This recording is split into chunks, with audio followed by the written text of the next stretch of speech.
O povo especial de Deus é uma família. E quando pensamos nessa figura, que tem uma base muito boa nas Escrituras de família, naturalmente nós pensamos sobre relacionamentos, laços de família. Jesus disse aos apóstolos em João 14: Não deixarei que fiquem órfãos, voltarei para junto de vocês.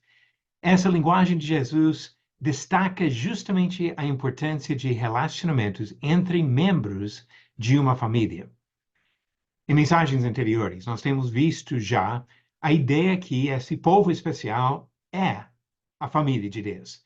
E que Deus formou sua família por adoção de pessoas capazes de amar e escolher. Ele já experimentou outras maneiras, criando uma família ou adotando uma família com crianças, com bebês, mas no final, no Novo Testamento, o que nós encontramos é a adoção de pessoas que tomam a decisão de entrar na família do Senhor. Quando pensamos sobre o valor de relacionamentos, talvez a melhor maneira de perceber esse valor é de pensar sobre o que acontece quando não temos esses laços, quando não temos outras pessoas próximas para nos relacionar. O exemplo disso vem na linguagem bíblica que fala frequentemente sobre viúvas e órfãos. Viúvas, mulheres que já perderam marido, órfãos, pessoas que já perderam os pais. São as pessoas mais vulneráveis e carentes de proteção.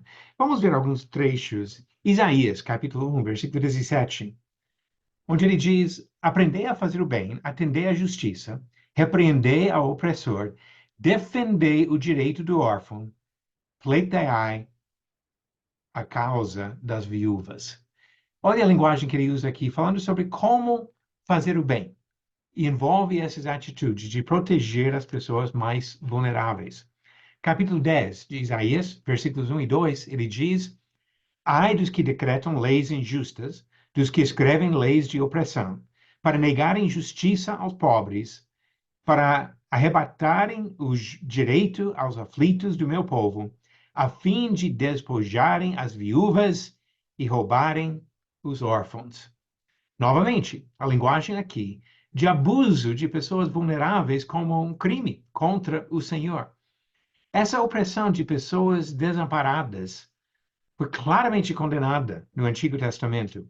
Voltando para a lei em Deuteronômio 27, versículo 19, ele diz: Maldito aquele que perverter o direito do estrangeiro, do órfão e da viúva. São justamente pessoas desamparadas, pessoas que não têm apoio familiar para ajudar nas necessidades do dia a dia. No Novo Testamento, cuidar dessas pessoas vulneráveis é uma maneira de mostrar o caráter que Deus deseja de todos os cristãos. Tiago, capítulo 1, versículo 27, ele descreve o que deve ser a religião verdadeira de qualquer pessoa que procura servir ao Senhor. Tiago 1, versículo 27, a religião pura e sem mácula para com nosso Deus e Pai é esta: visitar os órfãos e as viúvas nas suas tribulações, e assim mesmo guardar-se incontaminado do mundo. A santidade e a caridade, olhando especialmente para viúvas e órfãos. O próprio Senhor se preocupa com essas pessoas. Salmo 68 é um exemplo disso, onde o salmista mostra a atitude de Deus para com essas pessoas vulneráveis. Salmo 68, verso 5. Pai dos órfãos e juiz das viúvas, é Deus em sua santa morada. Novamente, a santidade e a caridade, mas desta vez do próprio Senhor. Agora, pensando sobre a família de Deus e usando o que nós encontramos no Novo Testamento para compreender isso, vamos pensar sobre o que causou tristeza nos apóstolos de Jesus Cristo. Mateus capítulo 16. Vamos ver vários versículos aqui, mostrando que Jesus estava preparando os apóstolos para entender que ele seria traído e crucificado em Jerusalém. Mateus capítulo 16, versículo 21, diz: Desde esse tempo, começou Jesus Cristo a mostrar a seus discípulos que lhe era necessário seguir para Jerusalém e sofrer muitas coisas dos anciãos, dos principais sacerdotes e dos escribas, ser morto e ressuscitado no terceiro dia. Vamos observar que ele fala a mesma coisa outras vezes. Capítulo 17, versículo 22.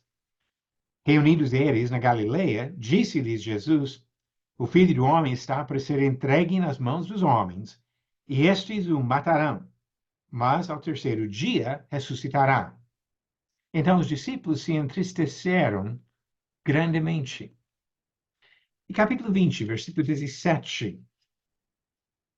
Estando Jesus para subir a Jerusalém, chamou à parte os 12 e, em caminho, lhes disse: Eis que subimos para Jerusalém, e o Filho do Homem será entregue aos principais sacerdotes e aos escribas. Eles o condenarão à morte e o entregarão aos gentios para ser escarnecido, açoitado e crucificado. Mas ao terceiro dia ressurgirá. Eu acho provável que os apóstolos não prestaram muita atenção no final desses avisos, porque em cada caso que eu citei aqui, Mateus 16, 17 e 20, no final, Jesus fala sobre sua ressurreição. Mas logo antes disso, ele fala da morte, da crucificação. E assim, os apóstolos sentiram muita tristeza com isso.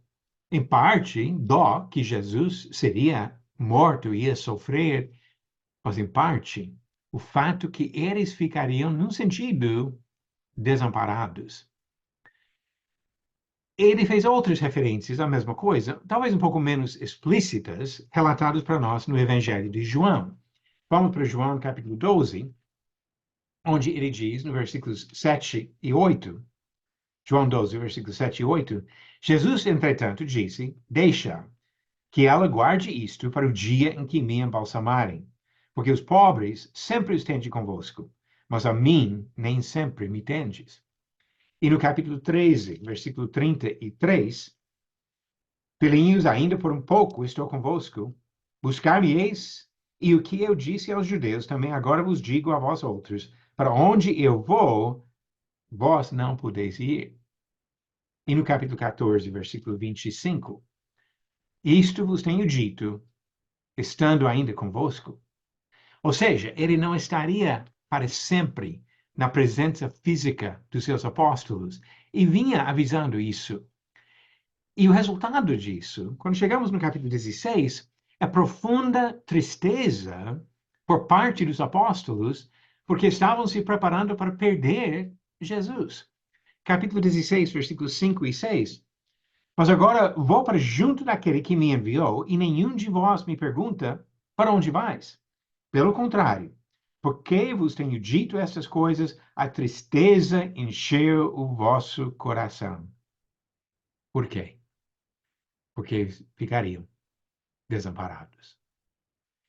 Para compreender essa tristeza dos apóstolos, ajuda a voltar e pensar um pouquinho sobre o relacionamento que Jesus teve com seus apóstolos. Lembramos de várias coisas. Eu não vou ler essas passagens todas, mas lembramos que Jesus acalmou a tempestade, protegeu os apóstolos, alimentou multidões, 5.000 uma vez, 4.000 outra vez, e assim os discípulos, vendo que ele tinha condições de cuidar das necessidades do dia a dia, resolveu o problema de imposto a pagar. Falou para Pedro pescar e tirar uma moeda da boca do peixe. E Jesus ensinava os apóstolos com uma paciência especial, até explicando as parábolas, como Mateus 13, a parábola do semeador e a parábola do trigo e joio, dando para eles ajuda para compreender esses ensinamentos, do mesmo jeito que os pais fazem com crianças. Repetem, explicam, ilustram, ajudam a compreender para realmente aumentar o conhecimento e entendimento dos próprios filhos. E assim observamos nisso de Jesus uma atitude praticamente como pai para com filhos. Inclusive, João 13, versículo 33. Olha a linguagem que Jesus usou. E os apóstolos não mostraram nenhuma reação negativa a essa palavra. Jesus diz, filhinhos. ainda por um pouco estou convosco. Ele tratou os discípulos como filhos. E assim eles aceitaram essa relação especial com Jesus. Agora, o ponto nisso, quando pensamos sobre essa relação que eles tiveram com Jesus, acompanhando Jesus ao longo de 3 anos do seu ministério, fica mais fácil entender a tristeza deles quando Jesus falou de ir embora. Esse laço familiar com Jesus foi o que confortava os discípulos. Quando ele falou de deixar os apóstolos, ele até ofereceu consolo para eles. Olha João 14, versículo 1. Não se turbe o vosso coração. Credes em Deus, crede também em mim. Versículo 18. Não vos deixarei órfãos, voltarei para vós outros. Foi no capítulo 13 que ele falou de filhinhos, agora ele fala de órfãos. Não vou deixar vocês órfãos. E a maneira que ele prometeu isso foi de enviar alguém para complementar o trabalho dele, para ser o vínculo entre Jesus e os próprios apóstolos. Essa pessoa seria o próprio Espírito Santo. Capítulo 14, versículo 16. E eu rogarei ao Pai, e ele vos dará outro consolador, a fim de que esteja para sempre convosco. Seria a maneira de Jesus continuar acompanhando os discípulos.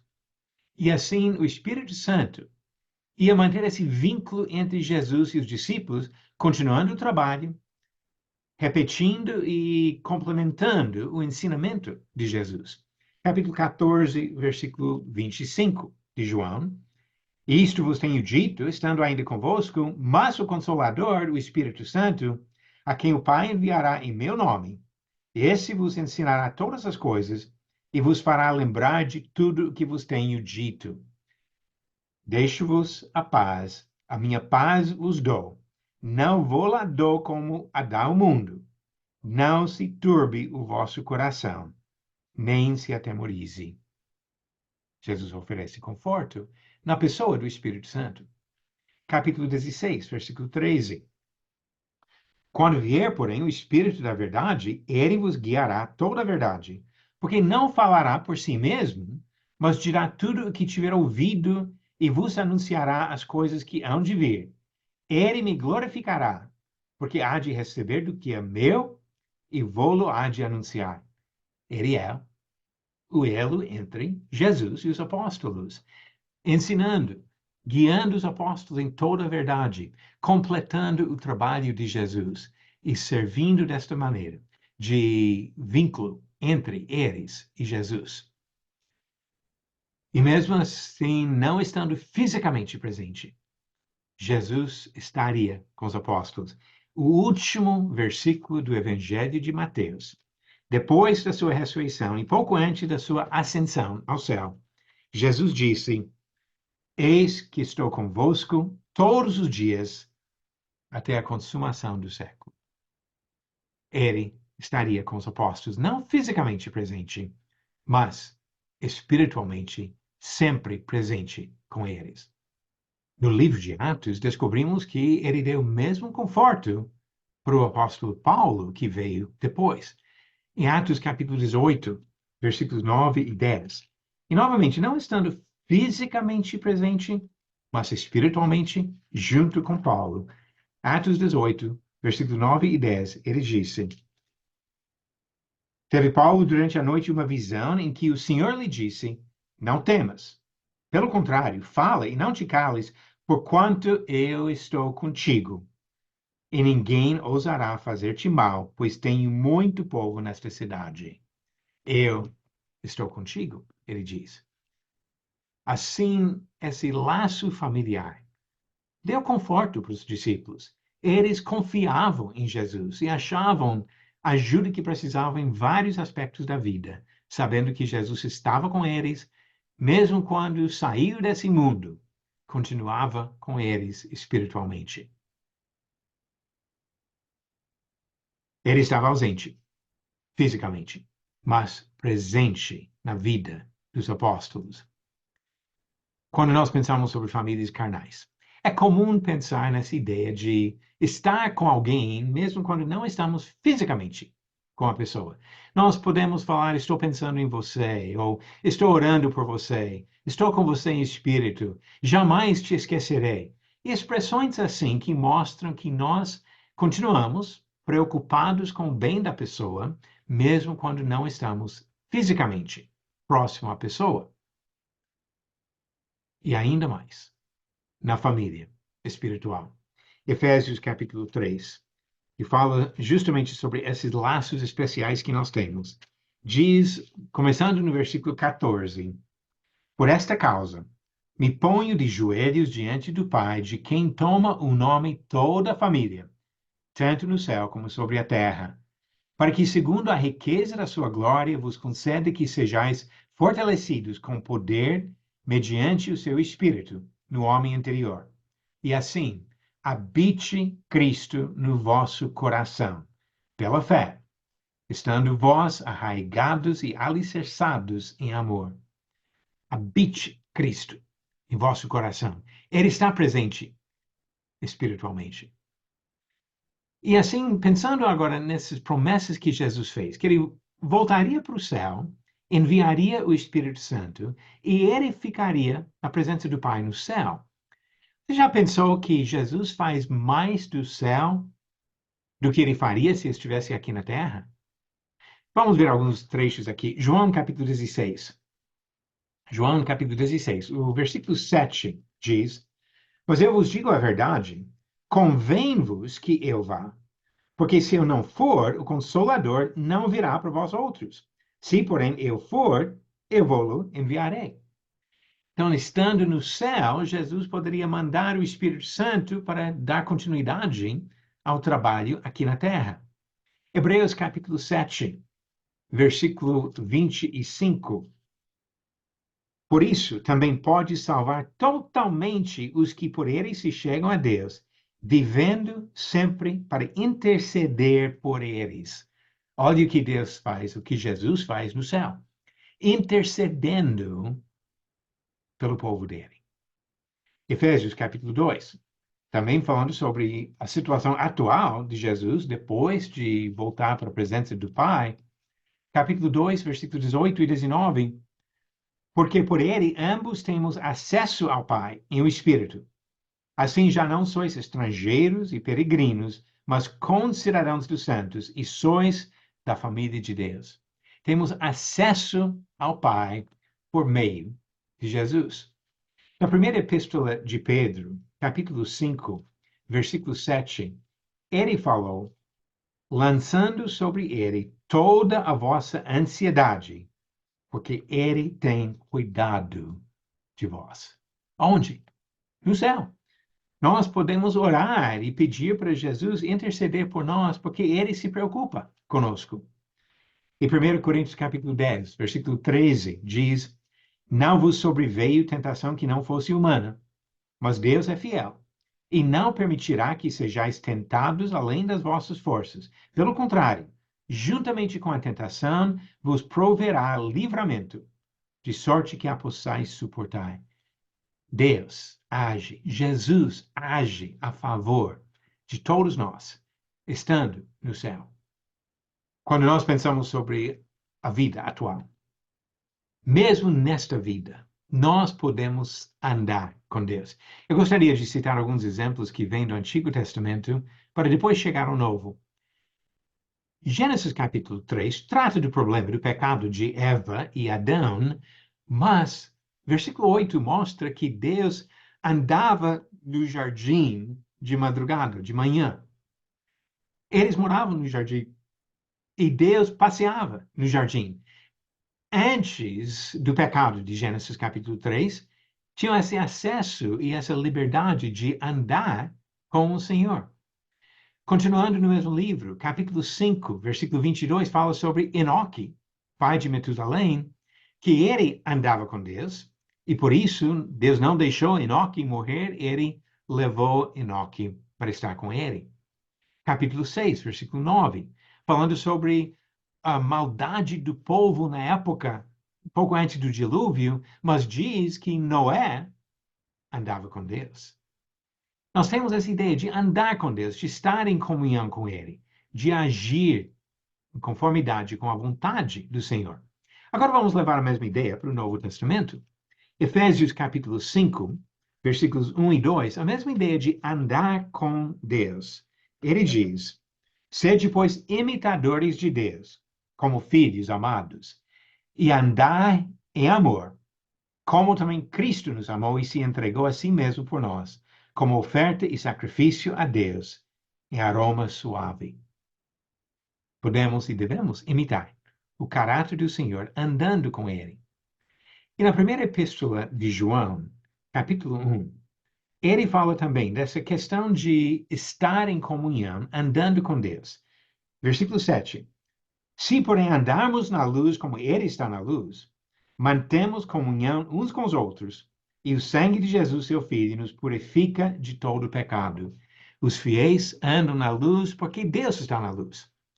E assim nós temos esses laços de família, mesmo estando fisicamente longe do Senhor. Seria difícil encerrar uma mensagem dessa sem pensar um pouquinho, pelo menos, em Romanos capítulo 8. Romanos capítulo 8 mostra que Deus, Pai, Filho e Espírito Santo, age constantemente a favor do seu povo. E só no finalzinho do capítulo encontramos estas palavras. Em todas estas coisas, porém, somos mais que vencedores por meio daquele que nos amou.